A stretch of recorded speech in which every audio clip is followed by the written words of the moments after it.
இந்த வீடியோல நாம வீட்லயே சுத்தமான நெய்ய எப்படி தயாரிக்கிறதுன்னு நம்ம பார்க்கலாம்.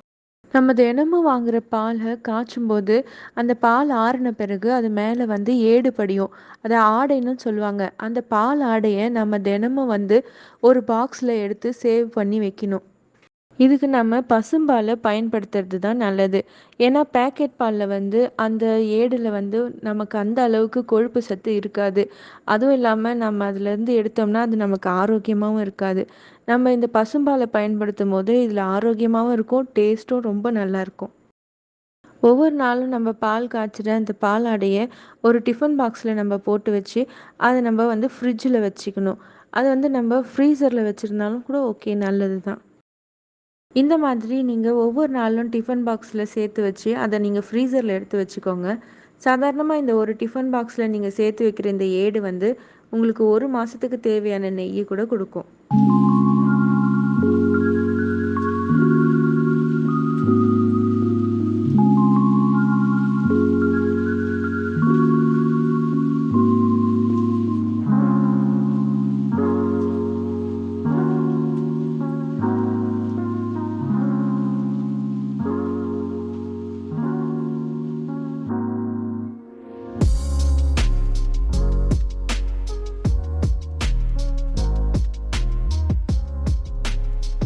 பாக்ஸு ஃபுல்லானதும் நீங்கள் வந்து இதை வந்து அன்றைக்கே வந்து மிக்சியில் போட்டு செய்ய முடியாது. ஏன்னா அது வந்து கல் மாதிரி இருக்கும். அதனால் ஒரு நாளைக்கு முன்னாடினாலே நீங்கள் அதை வந்து எடுத்து வெளியே வச்சிட்டிங்கன்னா அப்போ வந்து அந்த ஐஸ் எல்லாம் உருகி இருக்கும். அடுத்த நாள் நீங்கள் அது வந்து மிக்சியில் வந்து மிக்சி ஜாரில் போட்டு பிளெண்ட் பண்ணும்போது ஒரு 2 ஐஸ் க்யூபை நீங்கள் எக்ஸ்ட்ரா போட்டுக்கிட்டிங்கன்னா அது உங்களுக்கு ஈஸியாக வெண்ணெய் வந்துடும்.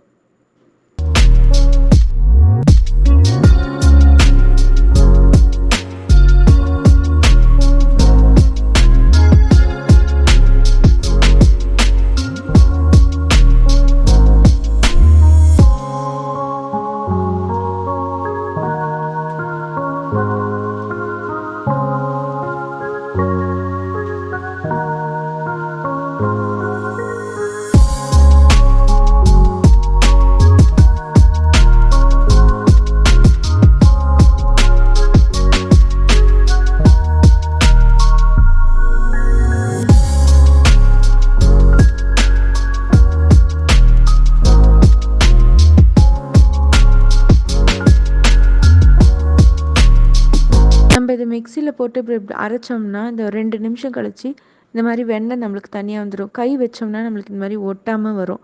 நம்ம கையில் ஒட்டாமல் வெண்ணெய் தனியாக அழகாக திரண்டு வரும் பாருங்கள். இந்த மாதிரி பிசைஞ்சிங்கன்னா உங்களுக்கு நல்லா தெரியும். அதில் இருக்க தண்ணியெல்லாம் மட்டும் தனியாக வந்துடும்.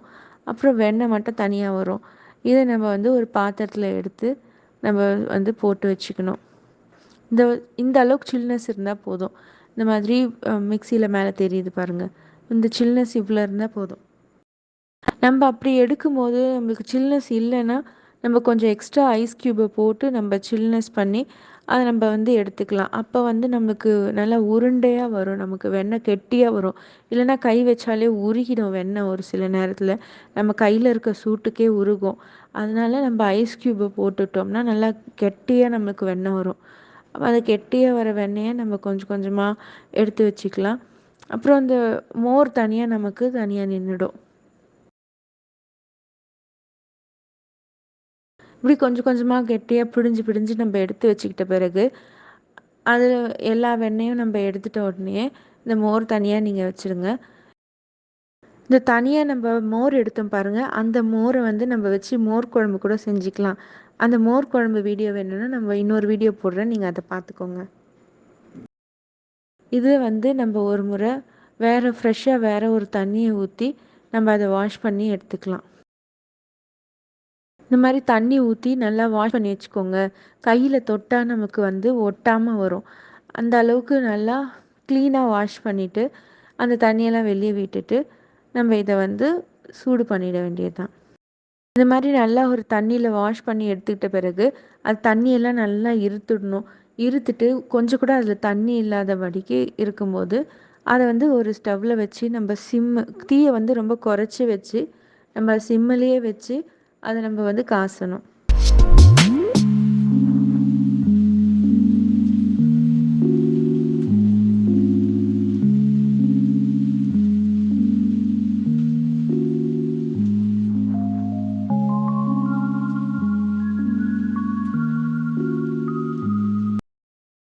குறைவா வச்சு மட்டுமே நம்ம இதை செய்யணும். அப்பப்போ இதை கலரி விடுங்க, இல்லைன்னா அடியில் வந்து பிடிச்சிடும், அடி பிடிச்சிடும். அப்புறம் இங்கே மேலேயும் கூட சைடில் உங்களுக்கு படியும், ஏடு மாதிரி படியும். அதை வந்து நீங்கள் அப்பப்போ கலரி விட்டுட்டே இருந்தீங்கன்னா இது நல்லா கொதித்து ஒரு 10 நிமிஷம் கழித்து இதுலேயும் வந்து உங்களுக்கு நல்ல எண்ணெய் தனியாக தெரிகிற மாதிரி கொதிக்க விடணும்.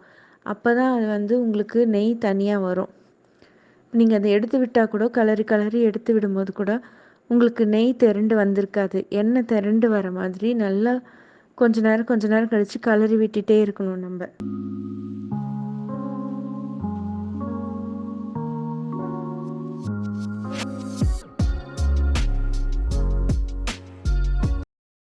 இப்போ பாருங்கள், இதில் கொஞ்சம் கொஞ்சமாக நெய் தனியாக பிரிஞ்சு வந்திருக்கு.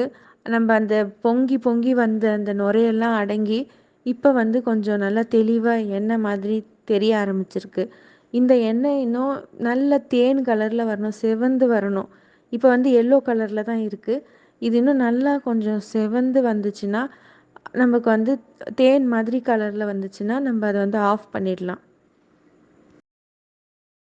இப்போ பார்க்குற மாதிரி இது வந்து நல்லா பொன்னிறமாக வரணும். இந்த கொதிக்கிறதெல்லாம் அடங்கிட்டு சலசலன்னு சத்தம் கேட்கும். அந்த சலசலப்பெல்லாம் அடங்கி கொஞ்சம் லேசாக கொதிக்கும் போது அப்போ அது வந்து செவந்து வரும். அப்போ பொன்னிறமாக வரும்போது அதை நம்ம வந்து ஸ்டவ்வை ஆஃப் பண்ணிடணும். ஆஃப் பண்ணிவிட்டு ஒரு ஒரு 2 செகண்ட் அது வச்சிங்கன்னா அது எல்லாம் அடியில் தங்கிடும். அப்போ வந்து நம்ம வந்து இது வந்து ஒரு வடிகட்டி வச்சு வடிகட்டிடணும். இந்த மாதிரியான ஸ்டீல் வடிகட்டியை நீங்கள் யூஸ் பண்ணுறது ரொம்ப நல்லது.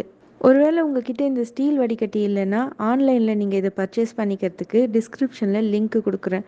நீங்கள் தேடி அலைய வேண்டாம். அந்த லிங்க்கை ப்ரெஸ் பண்ணாலே உங்களுக்கு வந்து டைரெக்டாக நீங்கள் பை பண்ணிக்கலாம். இந்த மாதிரி நம்ம அழகாக வடிகட்டி எடுத்து வச்சுக்கிட்ட பிறகு அது ஆறின பிறகு நல்லா அழகாக மணலாக சூப்பரான நெய்யாக இருக்கும் நமக்கு.